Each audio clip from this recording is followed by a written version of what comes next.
Hi again, this is Mike, the Philosopher engineer. Wow, today's getting really crazy. Today is March 18th, and the coronavirus is getting scarier every day. It's disrupting our work, travel's being shut down. This is disrupting every part of our life. Our entertainment is being shut down with the games, on the sports, the movies, the restaurants. I mean, this is surreal. We're really kind of in uncharted waters. And I hope you and your family are doing well. And I know the first priority for all of us is safety.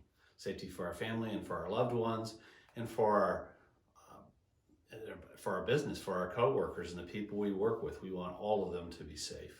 And I realize this is a time period of real crisis. And we have all our personal responsibilities in our family, but on top of that, if we're in a leadership role at a company, we're trying to help the company be calm. We're trying to protect everybody. We have to make really important decisions about how to carry on with the business in the middle of this completely different environment. It's truly uncharted waters.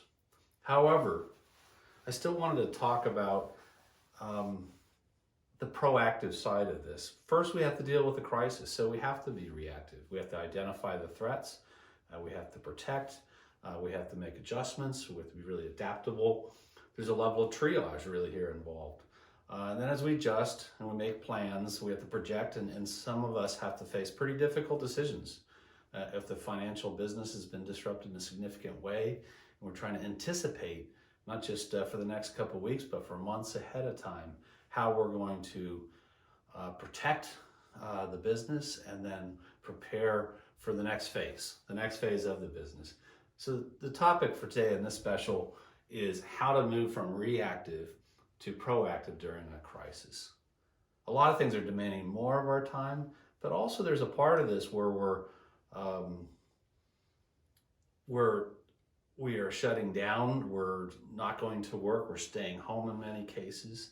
A lot of our activities have been curtailed because we're unable to do all the work we normally do. So first, we do have to address all the needs, and we have to be reactive, and we have to protect. We have to run through the logistics. But as soon as the dust settles from kind of this chaotic, manic part of the process, there's also opportunities. We have more time to reflect. Some things that we can't do that we were doing before when we were busy all the time, often in a reactive mode, we now have some opportunities to consider. So we can go from reactive and protection mode, which is essential. It's really important. But then we can think about being proactive and creative, and we can really create new things. There's a number of things we can do once all the necessities are met. A lot of those could involve obviously virtual meetings, Zoom and GoToMeeting and all those tools are there, so we can certainly do that.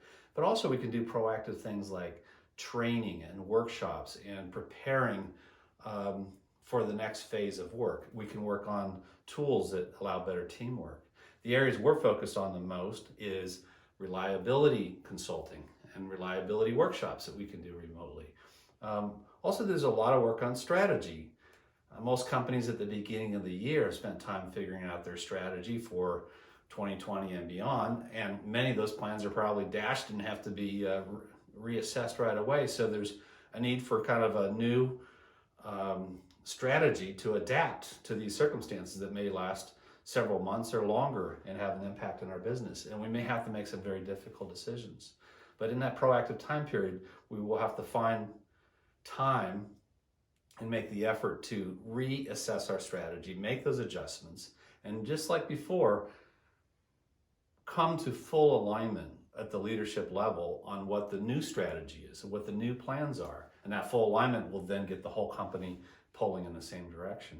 And if you set some of the strategic goals for performance, some of the training and preparation can be done from home and virtual meetings and workshops and those sorts of things. So there's really quite a few proactive activities that once we get out of sort of the craziness of this week, we can start thinking about, now that a big part of our workforce may be at home, how do we make good use of that time? So there may be a bigger opportunity for the proactive work during this time period where we've been shut down, where we've been self-quarantined. And then, a month or a couple of months, it's going to start to end, hopefully, and then we'll go back to work. And the question is, what benefits can we plan for on the creative side so that when we come back to work, we're really ready to go to higher performance and actually use this time period of a crisis as an opportunity. And I think there is some opportunity even in this crisis.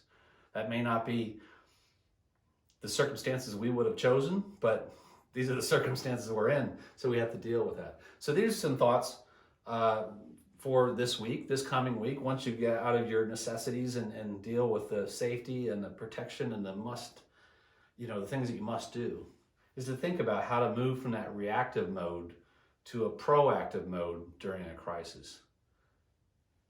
There's things to think about. That's probably a kind of a tough lesson, but we're all in this together. We're all being impacted by this, and we will all get through this. And I think my own personal opinion is that the recovery will be faster than a lot of people think. And it'll be very strong, in my opinion, because so much effort is being made to help the economy under this crisis. Then when we get out of the crisis, it's going to cause a boomerang. That's my opinion. I may be wrong. That's just kind of how I see it. But I wish you all the best, and I'll share some more thoughts going forward. But it's always valuable to be proactive.